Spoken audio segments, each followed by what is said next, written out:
힘들고 어려운 한 해는 이제 떨쳐버리고 아름답고 새롭고 또 행복한 한 해를 시작하게 되었습니다. 올해 바람이 있다면 2년 동안 모이지 못하고 교제하지 못하고 늘 비대면에 갇혀 계셨던 분들이 함께 교제하고 또 함께 격려하고 모이는 데 힘쓰는 그런 한 해가 되었으면 좋겠다라는 바람이 있습니다. 또 이를 위해서 온 성도님들께서 함께 협조해 주시고 모이기에 더 최선을 다하시는 모든 성도님들이 되어주시길 부탁을 드립니다. 매년 한 해를 시작할 때 표어를 정하게 됩니다. 수첩을 보게 되면 6가지 비전을 제시하고 있는데요. 그 비전 중에서 한 비전을 선택하여서 표어를 만들게 되고 그 표어에 따라 그 해의 교회 목표를 제가 기도하면서 정하게 됩니다. 그래서 올해는 교회 비전 중에서 6번째 비전인 하나된 교제로 서로 사랑하고 모이기에 힘쓴다 라는 이 비전을 가지고 표어를 만들었습니다. 사랑으로 교제하며 모이기에 힘쓰는 교회라는 표어를 만들었는데요. 우리 한번 따라해 보도록 하겠습니다. 사랑으로 교제하며 모이기에 힘쓰는 교회. 정말 사랑으로 교제하고 모이기에 힘쓰는 교회를 만들어 가기 위해서 여러분들이 정말 최선을 다해 주시길 부탁을 드립니다. 또 그에 따른 교회의 목표를 올해 4가지 정했는데요. 아까 주보에서 읽어드렸던 것처럼 첫 번째로 서로를 아끼며 함께 섬기는 교회, 둘째로 사랑으로 세워주며 함께 헌신하는 교회, 세 번째로 함께 희생하며 행복으로 나아가는 교회, 네 번째로 지역을 섬기며 함께하는 교회라는 것이 올해 우리 교회의 목표가 되겠습니다. 올 한 해 목표를 세운 것처럼 서로를 아껴주고 또 사랑해주고 세워주고 이렇게 헌신하면서 아름다운 교회를 우리가 만들어 갔으면 좋겠습니다. 또한 함께 우리가 희생하고 행복으로 나아가면서 지역을 섬기며 늘 함께할 수 있는 교회를 만들어 갈 수 있도록 최선을 다하는 성도님들이 되었으면 좋겠습니다. 이를 위해서 오늘 본문 22절을 보니까 이렇게 권면하고 있는 것을 보게 되죠. 같이 한번 22절 말씀 읽어보도록 하겠습니다. 우리가 마음의 뿌림을 받아 양심의 악을 깨닫고 몸을 맑은 물로 씻었으니 참 마음과 온전한 믿음으로 하나님께 나아가자. 아멘. 우리 우이제일교회가 서로 사랑으로 격려하고 모이기에 힘쓰는 교회가 되기 위해서는 이 참 마음과 온전한 믿음으로 하나님께 나아가야 한다라고 오늘 성경은 말씀하고 있습니다. 자, 여기서 참 마음이라는 것은 이 거짓 없는 마음과 진실하고 충성된 마음을 말씀하고 있습니다. 그리고 온전한 믿음이라는 것은 이 부족함이 없는 믿음, 또 100% 확신으로 가득 찬 충만한 믿음을 말씀합니다. 새해를 시작하면서 우리가 교회에 모일 때 거짓 없는 마음을 가지고 나오고 진실되고 충성된 마음을 가지고 이 자리에 나와야 할 것입니다. 또한 100% 확신을 가진 이 충만한 믿음을 가지고 하나님을 섬길 때에 결국 교회는 아름답게 세워질 수 있는 것입니다. 그렇습니다. 교회 안에서는 서로 진실된 모습으로 거짓이 없어야 합니다. 거짓은 하나님께서 아주 미워하시고 거짓은 하나님이 싫어하시는 거예요. 우리 안에 거짓된 모습이 있다면 그런 모습은 이제 제하여 버리시고 새해부터는 진실되고 온전한 믿음으로 믿음 생활해야 할 것입니다.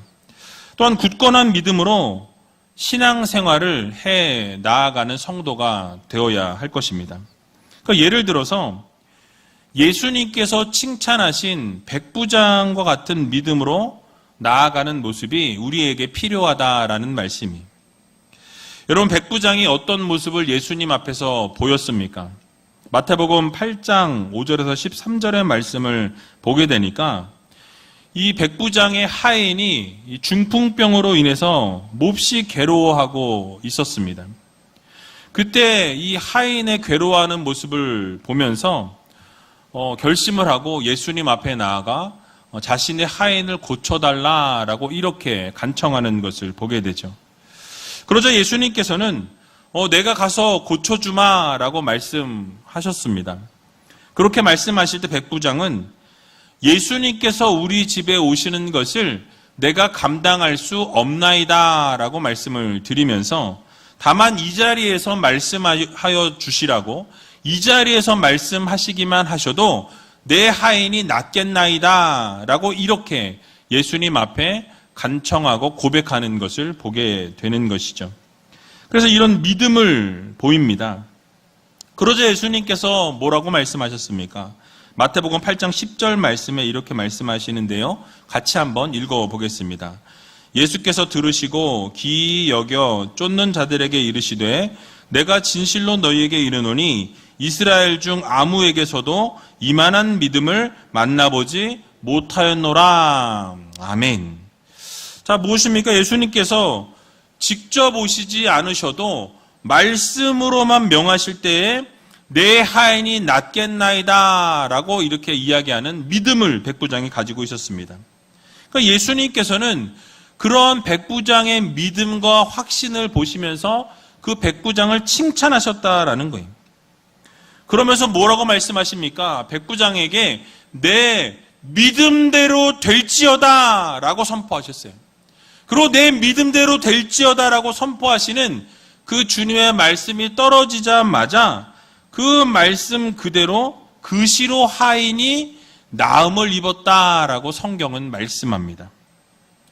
여러분, 이처럼 우리 공동체도 이런 진실된 모습과 온전한 믿음으로 하나님 앞에 믿음 생활하게 될 때에 결국 하나님께서 여러분에게 놀라운 은혜를 주시고 우리 교회는 사랑으로 하나 되고 그렇게 아름답게 거듭나는 우이제일교회로 태어나게 될 것입니다. 여러분, 이유가 무엇입니까? 그 당시 백부장은 우리가 그 지위를 생각해 보아야 합니다. 이 수하의 100명의 군사를 지휘하는 높은 지휘관이었어요. 그럼에도 불구하고 그 속국인 유대인 선생 예수님 앞에 나와서 간구하면서 자신의 하인을 고쳐달라라고 이렇게 부탁하는 것은 이 아쉬운 소리라는 것이 쉽지 않았다라는 것이죠. 이것은 자신의 하인을 진심으로 사랑하지 않는다면 이런 모습이 보여질 수 없었다라는 말씀이에요. 왜냐하면 그 당시 하인이라는 자리는 소유물과 같았습니다. 종이 하나 죽는다 한들 아무도 신경 쓰지 않았을 상황이었고 아쉬워하지 않는 그런 시대였습니다. 그러나 백부장은 자신의 하인을 사랑하는 마음으로 예수님 앞에 나와서 간구하면서 믿음으로 고백하며 나아가게 될 때에 예수님께서 그 믿음을 보시고 결국 놀라운 기적과 은혜를 베푸시는 것을 우리는 보게 되는 것입니다. 자, 이처럼 우리 교회 안에서도 서로가 서로를 사랑하는 마음과 아껴주는 마음이 필요합니다.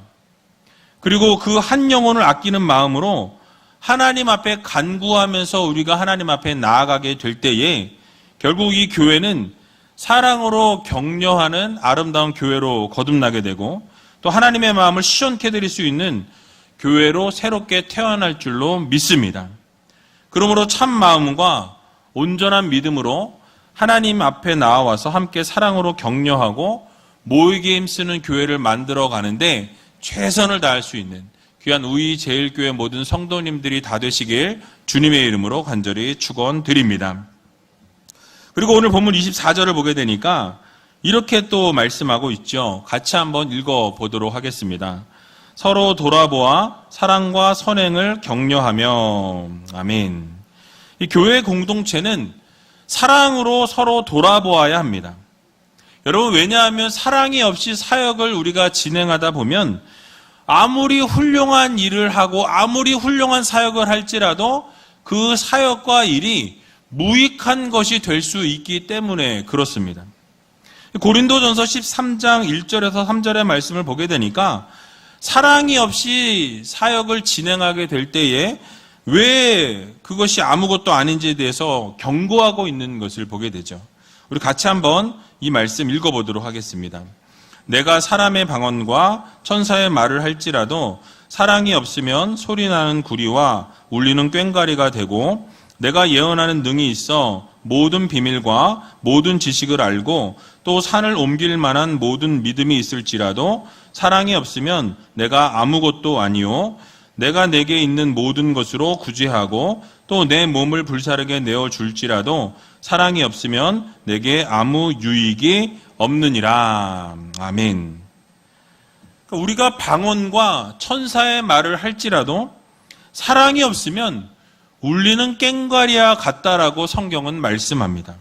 또 우리에게 예언하는 능력이 있고 산을 옮길 만한 믿음이 있을지라도 사랑이 없으면 그것이 아무것도 아니라고 성경은 말씀하죠. 또한 구제하면서 자신의 정말 몸을 불사르게 내어줄지라도 사랑이 없다면 아무런 유익이 없다라고 성경은 우리들에게 교훈하고 있습니다. 결국 사랑이 없는 이 시대에 교회마저도 사랑이 없는 사역이 이루어진다라는 것은 하나님께서 기뻐하지 않으신다라는 거예요. 왜냐하면 그 어떤 것도 사랑이 없다면 아무것도 아니라고 말씀하시기 때문입니다. 뿐만 아니라 교회 안에 사랑이 필요한 이유는 바로 하나님께서 곧 사랑이시라고 말씀하시기 때문입니다. 요한일서 4장 7절에서 8절 말씀 보니까 이렇게 말씀하고 있습니다. 같이 한번 읽어보겠습니다.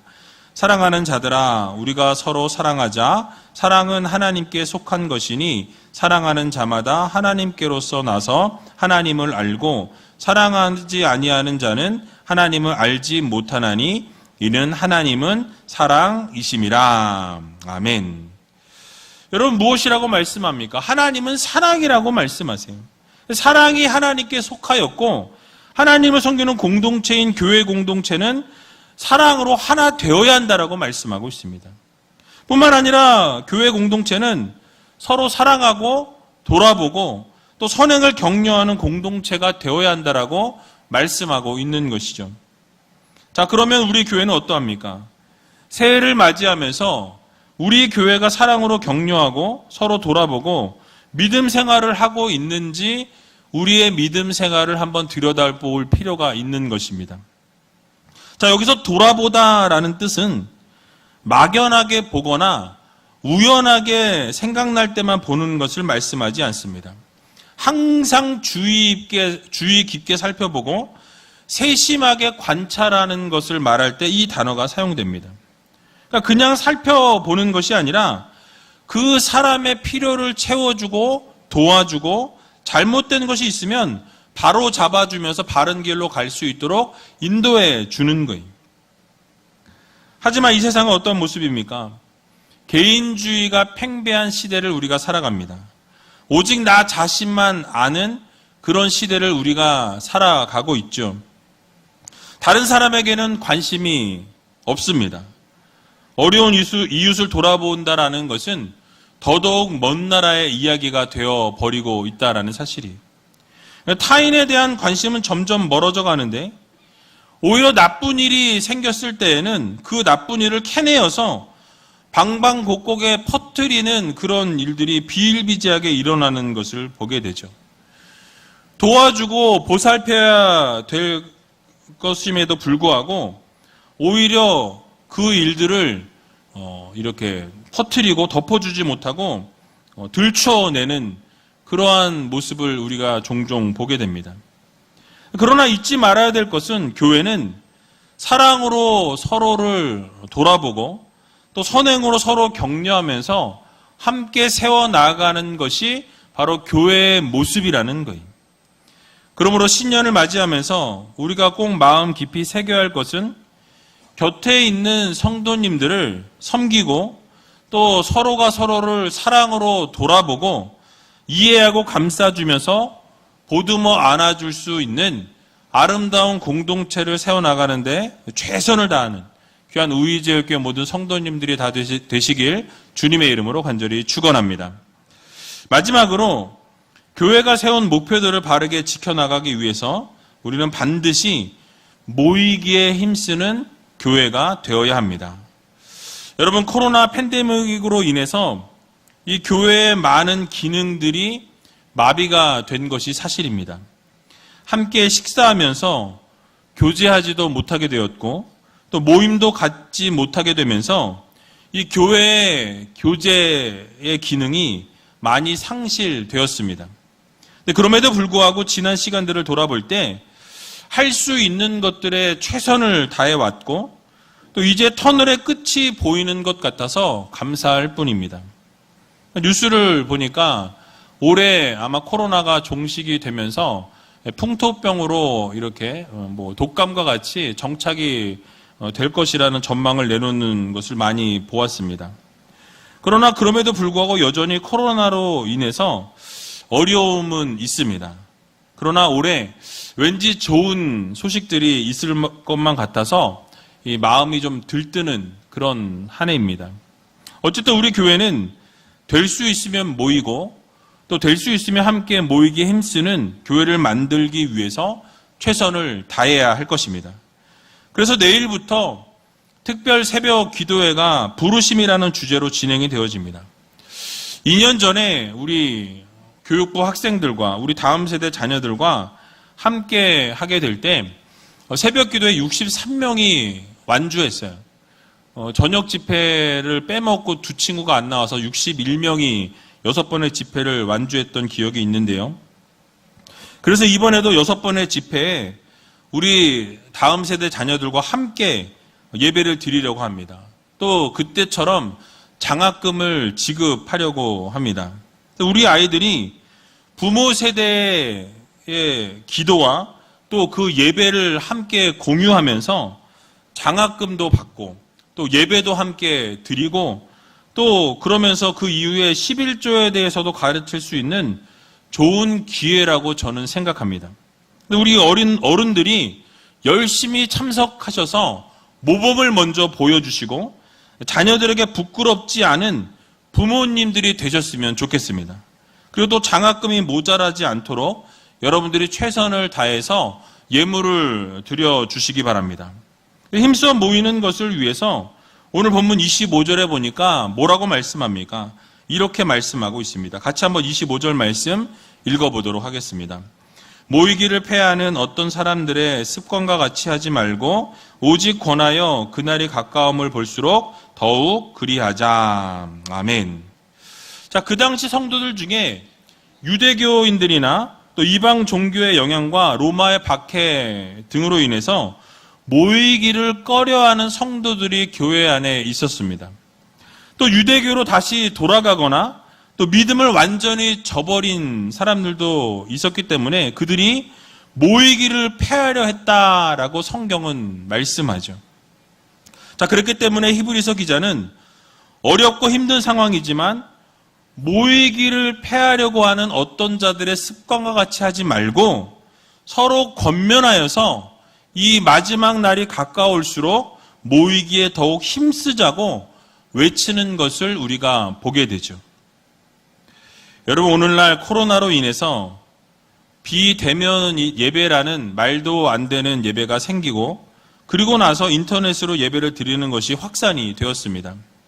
그리고 시간이 지나 언젠가부터 아예 현장에 나와서 예배를 드리기보다는 각자의 자리에서 예배를 드리는 그런 환경에 우리가 적응하고 있는 것을 보게 됩니다. 몇 번 말씀드렸지만 정말 현장에 예배에 나오는 것과 똑같은 마음과 똑같은 상황과 똑같은 자세와 태도를 가지고 예배를 드린다면 그 예배는 문제가 되지 않을 것입니다. 그러나 우리가 예배를 드릴 때 시간이 지나면 지날수록 인터넷 예배는 해이해지게 되어 있습니다.